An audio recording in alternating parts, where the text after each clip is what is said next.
A question I often get asked is, why would someone like me with a background in academia, who've become quite well established and recognized internationally as a researcher and research coordinator, will join forces with an organization like Zinzino?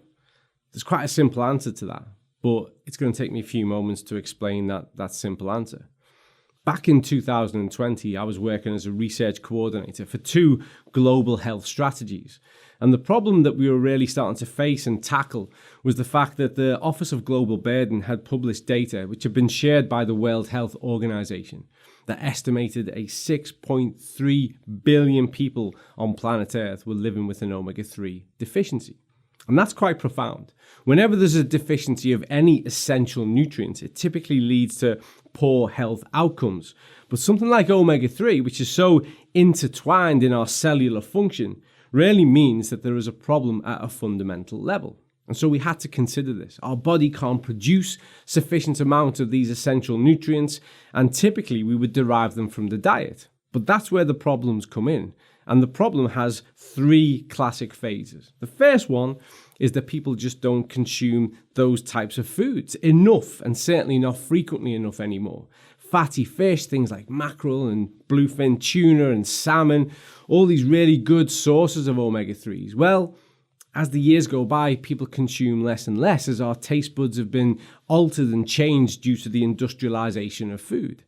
Secondly, we face a real sustainability and ethical issue. We simply can't pull enough fish out of the sea and maintain any kind of climatological moral basis. It's unsustainable. It's impractical.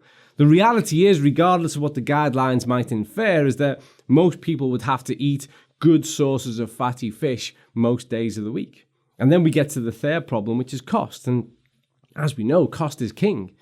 The reality is to get the type of fish that would be sufficiently packed with those nutrients means we have to get wild line caught samples of those fish. We can't do that for 8 billion people living on planet Earth. We can't do that for the 6.3 billion people we know who are deficient. And we can't do it for the sake of the environment. And then imagine again the cost. So we had to look at other solutions, and we did. As a part of the research strategy team I was in, we started to consider, well, what else can we do? And we looked at supplementation, but the reality is that the evidence, the research evidence around supplementation, well, it was quite damning. We knew there was a systematic review published in 2018 that quantified the area. The outcome of that, the statement, the findings were that most of these supplements, well, they failed to function, that they led to negligible or poor outcomes. They didn't change the omega-3 status in a way that we could quantify.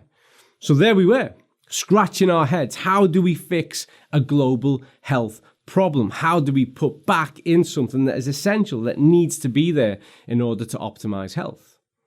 And then, curiously, as these things come about, a good friend of mine called me out of the blue and said, have you ever heard of this Scandinavian company called Zinzino? Now, he was making a personal inquiry. He'd had some health issues over the years, and his doctor over in the United States had recommended this specific company with their specific product and had told him this is the one that works. And I was skeptical. Myself and our team had been looking at this for some time, and to me it was, yeah, here's another one. But he asked me to take a look, and so I did. I thought, I'll take a look. It takes no time. Let's see what's going on in this space. Why would it be any different? And the moment I did, I saw 2 profound aspects that were really game-changing. And I recognized it immediately. First of all, the test. The first thing that I saw was that this was a test-based company. And not only that, because anyone can jump on the snake oil trail and start to tell you things are a problem, tell you things are wrong when in fact they're not. That's easily done. But this was actually a company that had aligned with one of the most reputable, distinguished, independent laboratories in the world. And they were the people who were doing the dry blood spot samples for them. This piqued my interest. In science, let's get real. If we can't measure it, to a certain extent, we don't even accept that it's a reality, and we like to test and test and test again to see how something stacks up against repeated scrutiny. And here we had one of the most recognized laboratories in the world doing this type of blood analysis. And then I looked at the product, and had that moment of not eureka, but certainly I recognized immediately the simplicity of the genius. You see, where omega-3s occur in nature, they are naturally bound to a polyphenol. Polyphenols are another essential aspect, powerful antioxidants of our nutritional health. They function on so many levels within the human biology, within the human organism. And where we find omega-3 in nature, they are bound to these polyphenols, but the essential refining process of fish oil, in order to eliminate those environmental toxins, also separates it from the polyphenol. And so the minute I loaded up the information, looked at the page, and I saw the simplicity of the genius of what Zinzino had done, they'd realigned nature. They'd put the omega-3 back with the polyphenol. And there it was. So immediately I realized that this was something decidedly different. In sport, we talk a lot about when the opposition goes zig, you should go zag. And what that means is you should always take the opposite direction if you're going to have an impact on the game, on the sport, on the outcome. If they go zig, you go zag. And really, the whole fish industry, the whole supplement industry had gone zig. Everybody had gone down the same path.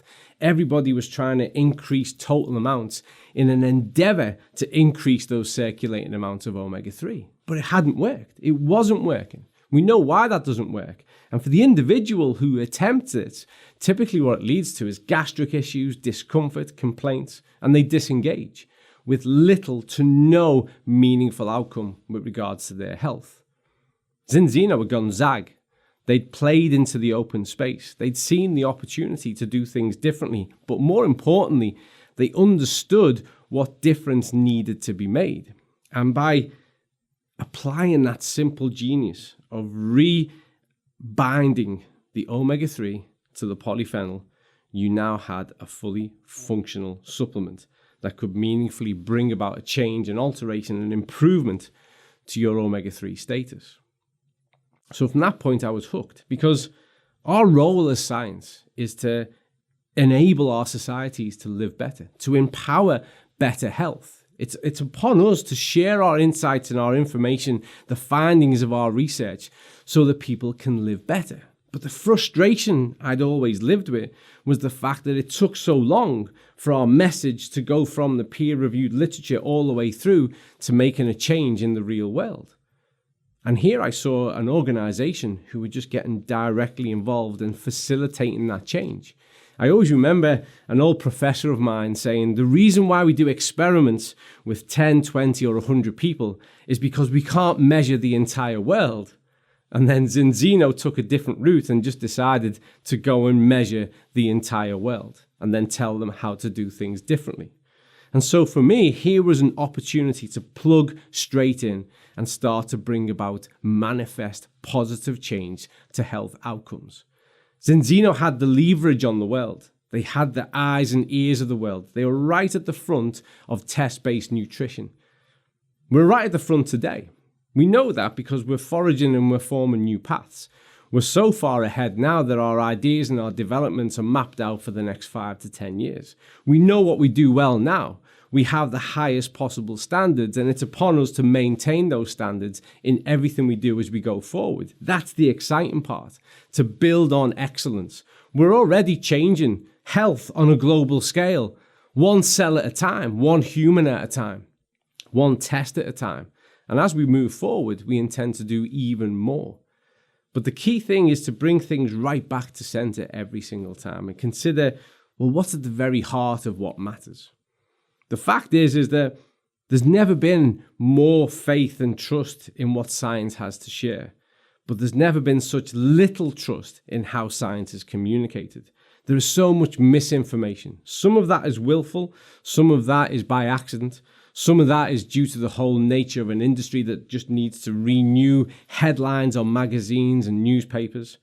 It's upon us to have direct conversations with the world, to empower them to take a test, to measure something of importance, of relevance, of meaning, and then to be able to powerfully do something about it. Because when we do this, we are enhancing lives, we are changing lives, we are enriching lives, we are empowering people to live better every single day. And that in itself is a catalyst. That in itself is a global movement. And so for us at Zinzino, as we look forward from the front, we see a future whereby we can measure more things meaningfully, measure them better, so that we can empower all of you to not only live better and do better, but share a better message, live a better way, have more, do more, be more, and take that message forward into your communities and bring about a change that's manifest on a global scale.